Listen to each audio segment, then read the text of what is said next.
হরে কৃষ্ণ। বন্ধুরা কেমন আছো? আশা করছি সবাই খুব ভালো আছো। আজকের একটা নতুন এবং খুবই ইনফরমেটিভ ভিডিও।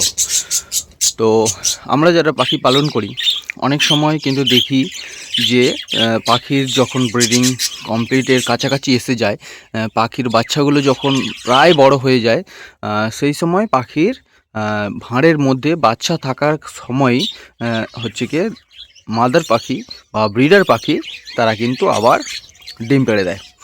তো এই সময় ম্যাক্সিমাম পাখি আছে, তারা যেটা করে সেটা হচ্ছে কি পাখির বাচ্চা পুরোপুরি বাইরে বেরিয়ে যাওয়ার পরে ডিম পাড়ে। আর কিছু কিছু পাখি আছে তারা কিন্তু দেখা যায় যে বাচ্চা থাকার সত্ত্বেও তারা কিন্তু আবার ডিম পেড়ে দেয়। তো এই সময় একটা জিনিস কিন্তু আমাদের খেয়াল রাখতে হবে যে পাখি যেটা ব্রিডার পাখি মানে মাদার পাখি আছে, তারা অনেক সময় কি করে ডিম পাড়ার জন্য ভাঁড়ের মধ্যে যে বাচ্চাগুলো থাকে সেই বাচ্চাগুলোকে কিন্তু বের করে দেয় এক। আর দ্বিতীয়ত যেটা হয়ে থাকে সেটা হচ্ছে কি আমরা নিজেরাই কিন্তু অনেক সময় কি করি যে ডিম পাড়ছে বা ডিম পাড়বে এই রকম যে প্রবণতা যখন তৈরি হয় পাখির মধ্যে, তখন আমরা নিজেরাই সেই ভাঁড়ের মধ্যে থেকে বাচ্চা যেগুলো থাকে সেগুলোকে বের করে দিই। আমরা হয়তো ভাবি যে পাখিদের সমস্যা হতে পারে বা ডিম পারলে ডিম হয়তো ভেঙে যেতে পারে বাচ্চা থাকার কারণে, সেই কারণে আমরা সেগুলোকে বের করে দিই। তো এইখানে একটা জিনিস কিন্তু আমাদের খেয়াল রাখতে হবে যে কতটা বয়স হলে পাখি নিজেরা খেতে পারে বা তারা নিজেরা সারভাইভ করতে পারে। একটা জিনিস কিন্তু খেয়াল রাখতে হবে, পাখি অনেক সময় হয়তো নিজে খেতে পারছে একটা আধরা দানা, কিন্তু তার সত্ত্বেও তারা মানে নিজেরা কিন্তু স্বাবলম্বীভাবে ঠিকমতো খাবার দাবার খেয়ে বড় হতে পারবে না। এই সময় যদি সেই পাখিগুলোকে সেই বাচ্চাগুলোকে যদি আমরা বের করে দিই, তাহলে যে সমস্যাটা হবে সেই বাচ্চাগুলো কিন্তু মারা যাবে। তো কেমনভাবে মারা যাবে? পাখি প্রথম হচ্ছে কি তারা খেতে চাইছে না বা খাওয়ার চেষ্টা করছে, কিন্তু সেই পরিমাণে তারা খেতে পারছে না এবং তাদের শরীর আস্তে আস্তে কিন্তু শুকিয়ে যায়। তো তার ফলে যেটা হয় তাদের শরীরের মধ্যে যে হজম শক্তির যে ব্যাপারটা আছে, রোগ প্রতিরোধ করার যে ক্ষমতা আছে, সেইগুলো কিন্তু আস্তে আস্তে নষ্ট হয়ে যায়। তার ফলে যেটা হয় পাখি কিন্তু আস্তে আস্তে মারা যায়, আর সেখান থেকে ঘুরে দাঁড়ানোর মতো কিন্তু কোনো জায়গা থাকে না। তো এখানে একটা জিনিস এই সময় যেটা হয়েছে এখন তোমাদেরকে আমি দেখাচ্ছি। তো এখানে দেখো চারটে বাচ্চা কিন্তু বাইরে বেরিয়ে এসছে, ঠিক আছে? এখানে তিনটে আছে এবং এখানে একটা আছে। তো মোট চারটে বাচ্চা কিন্তু এই মুহূর্তে আমি এসে দেখছি বাইরে বেরিয়ে আছে, ঠিক আছে? তো এই যে ব্যাপারটা, সেটার কারণটাই হচ্ছে কি এটা যে এই ভাঁড়টার বাচ্চা এখান থেকে কিন্তু বাচ্চাগুলো বেরিয়েছে। তো এর যে পাখিটা আছে সে কিন্তু অলরেডি ডিম পাড়ার জন্য রেডি হয়ে গেছে, সেই কারণেই কিন্তু বাচ্চাগুলো বেরিয়ে এসছে।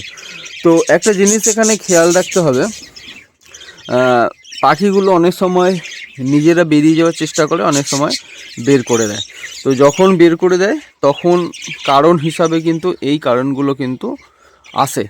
তো এবারে দেখতে হবে কত বয়সের বাচ্চা মানে ভাঁড় থেকে বাইরে বের করে দিলে বা বেরিয়ে আসলে তারা কিন্তু নিজেরা সারভাইভ করতে পারবে বা বেঁচে থাকবে। তো এই জিনিসটা কিন্তু আমাদের আগে জানতে হবে, কারণ ম্যাক্সিমাম ক্ষেত্রে যেটা হয় আমরা হচ্ছে কি নিজেরাই ভাঁড় থেকে বাচ্চাগুলোকে বের করে দিই, তার ফলে বাচ্চাগুলো একটা সময় পরে মারা যায়। তো আমাদেরকে আগে কিন্তু জানতে হবে যে কতটা বয়স হলে কিন্তু পাখি নিজেরাই বাইরে থাকতে পারবে, খেতে পারবে। তো এখানে দেখো এই পাখিটা কিন্তু অলরেডি চলে এসছে, ওটা হচ্ছে কি মেয়ে পাখি, সবুজ রঙের। ও কিন্তু ডিম পারবে কারণ ওর পেছনটা কিন্তু আবার ফুলে গেছে এবং অলরেডি ডিম চলে এসছে। তো যাই হোক, আমি যেটা বলছিলাম, এখানে এই যে পাখিটা দেখো, এই পাখিটার ল্যাজটা তোমরা দেখো ভালো করে, এটা কিন্তু ফুল অ্যাডাল্ট। তো পাখিদের ল্যাজ দেখে কিন্তু বোঝা যায় যে সেই পাখির বয়স কতটা হয়েছে। তো এই পাখিটার ল্যাজ তোমরা দেখলে, আর আরেকটা পাখির আমি ল্যাজ তোমাদের দেখাচ্ছি, আরও দুটো পাখি। তো এইখানে যে দুটো সামনেই যে দুটো পাখি আছে, এইগুলোর ল্যাজ তোমরা দেখো, ল্যাজটা কতটা লম্বা, ঠিক আছে? তো তোমরা দেখতে পাচ্ছ নিশ্চয়ই, হ্যাঁ, ল্যাজ কতটা লম্বা এবং ল্যাজের যে পালক দুটো আছে সেই পালক দুটো কতটা বড় হয়েছে সেইটা দেখলেই কিন্তু আমরা কম্পেয়ার করতে পারবো।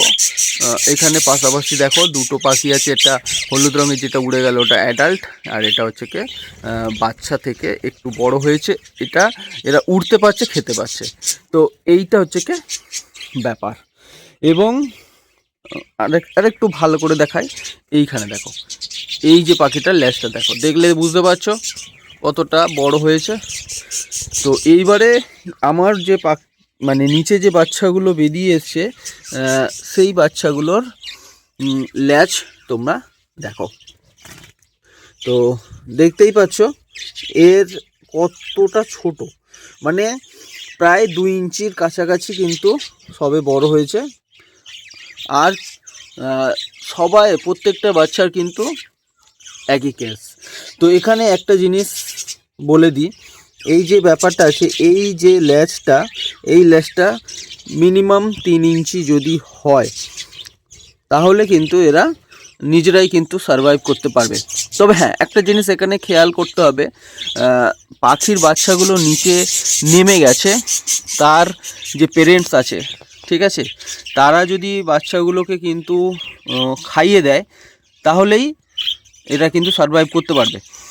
অথবা এরা যদি অল্প খেতে পারে, বা অনেক সময় দেখা যায় যে নিজের যে বাচ্চা থাকে যে পাখিগুলো, সেইগুলো না খাওয়ায় অন্যান্য পাখিগুলো একসাথে অনেক বাচ্চা থাকাকালীন সবাইকে খাওয়ায়, তখন কিন্তু ঠিক আছে। তো এখানে আরেকটা জিনিস লক্ষ্য করো, বাচ্চাগুলো কিন্তু নিজেরাই কিন্তু খাচ্ছে একটা দানা। তো এখানে ব্যাপারটা হচ্ছে কি, এটা এর যে পেরেন্টস আছে সেই পাখিগুলো কিন্তু একে ফিডিং করাচ্ছে, খাওয়াচ্ছে, তবেই কিন্তু এরা থাকতে পারছে। কিন্তু আমরা যখন পাখির বাচ্চাকে নামিয়ে দিই, তার মানে পেরেন্টস পাখি তারা যদি না খাওয়ায় তাহলে কিন্তু এরা, অতএব যেটার জন্যই আমি ব্যাপারটা তোমাদেরকে বলছি সেটা হচ্ছে কি, যে যদি কখনো ভাঁড় থেকে বাচ্চাকে নামিয়ে দাও তাহলে এত ছোট বাচ্চা নামাবে না। ল্যাজটাকে লক্ষ্য করবে, ল্যাজটা মোটামুটি যখন 3 ইঞ্চির কাছাকাছি আসবে, হয় তারা নিজেরাই বেরিয়ে যাবে, নয় অনেক সময় দেখা যায় যেটা ভাঁড়ের মধ্যে থাকে, তারা বেরোতে চায় না, তাদের সেই বাচ্চাগুলোকে কিন্তু বের করা যেতে পারে। তো এখানে দেখো এর যে ছেলে পাখিটা আছে সে কিন্তু অলরেডি মানে একে ওপরে যে সাদা বাচ্চাটা আছে তাকে কিন্তু খাওয়াচ্ছে, মানে নিচে 4টে, ওপরে একটা 5টা, আর ভিতরে এখনও কিন্তু একটা বাচ্চা আছে। তো মোট 6টা বাচ্চা। তো আরেকটা জিনিস খেয়াল করে দেখো, এই যে সবুজ বাচ্চাটা আছে এ কিন্তু এদের বাচ্চা নয়, ঠিক আছে, তবুও কিন্তু এর পেছনে ঘুরছে, তার কারণ খাওয়ানোর জন্য। এই বাচ্চাটা ভালো করে লক্ষ্য করলে তোমরা দেখতে পাচ্ছ এ কিন্তু ভালোভাবেই উঠতে পারছে, এবং দেখো ল্যাজটা দেখো, ল্যাজটা দেখলেই বুঝতে পারবে, দেখো উঠতে পারছে। তো এ কিন্তু ভালোভাবেই উঠতে পারছে এবং খেতেও পারছে, তা সত্ত্বেও কিন্তু এর খাওয়ানোর দরকার পড়ছে, সেই কারণেই কিন্তু এ ছুটে বেড়াচ্ছে।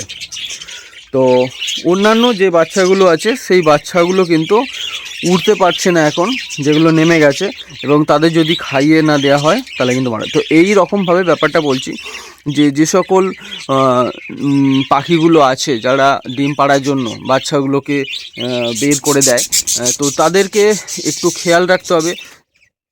দেখেছো বাচ্চাগুলো কিন্তু পড়ে যাচ্ছে, তারা কিন্তু ভাঁড়ে ঢোকার জন্য ছটফট করছে, ঠিক আছে, ওরা জানে ভাঁড়ের ভেতরে থাকলে ওর মা বাবা খাইয়ে দেবে ভালোভাবেই, ওদের যখন যেটা দরকার। তো যেটা বলছিলাম যে এই হচ্ছে কি ব্যাপার।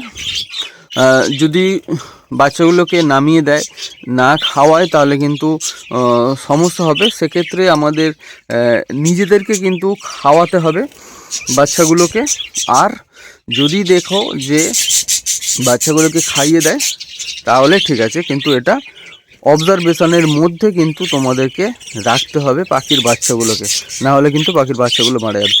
তো ভিডিওটা এই কারণেই করা, বাচ্চাগুলোকে ঠিক সময়ে সঠিক সময়ে বের করে দিতে হবে, বা যদি বেরিয়ে যায় সেটা দেখে নিতে হবে এটাই সঠিক সময় কিনা, না হলে কিন্তু বাচ্চাগুলো মারা যাবে।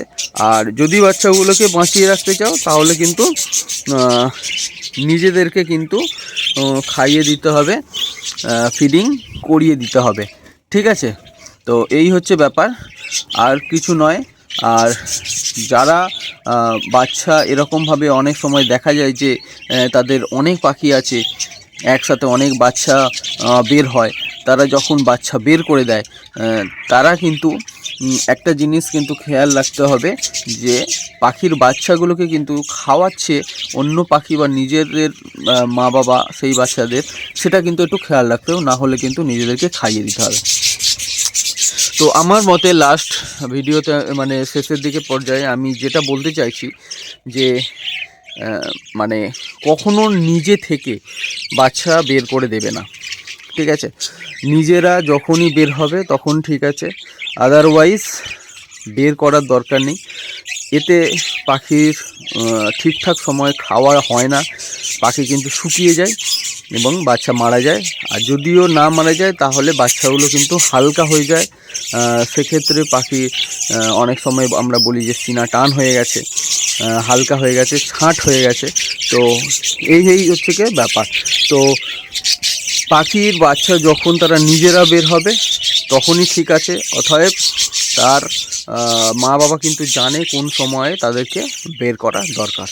তো যাই হোক, আমি এই বাচ্চাগুলোকে এই মুহূর্তে আমি হচ্ছে কি ভাঁড়ের ভেতরে ঢুকিয়ে দেব, এই মুহূর্তে ভাঁড়ের ভেতরে আমি ঢুকিয়ে দেব, কারণ আমি রিস্ক নিতে চাইছি না, ঠিক আছে? তো রিস্ক নিতে চাইছি না। তো আরেকটা জিনিস ব্যাপার আছে, এখানে ডিম পাড়তে চাইছে, সেই কারণেই কিন্তু হচ্ছে কি কামড়াকামড়ি করছে। তো এখানে দেখো ভেতরে আরেকটা বাচ্চা কিন্তু ছিল, আমি দুটো ঢোকালাম আর ভেতরে কিন্তু আরেকটা বাচ্চা ছিল। তো যাই হোক, ব্যাপারটা তোমরা বুঝতে পারলে কোন সময়ে বাচ্চাগুলোকে কিন্তু বের করে দিতে হবে, বা তারা বেরিয়ে গেলে ঠিক আছে। তো যাই হোক, ভিডিওটা যদি ভালো লাগে লাইক করে দিও আর চ্যানেলকে সাবস্ক্রাইব করে দিও।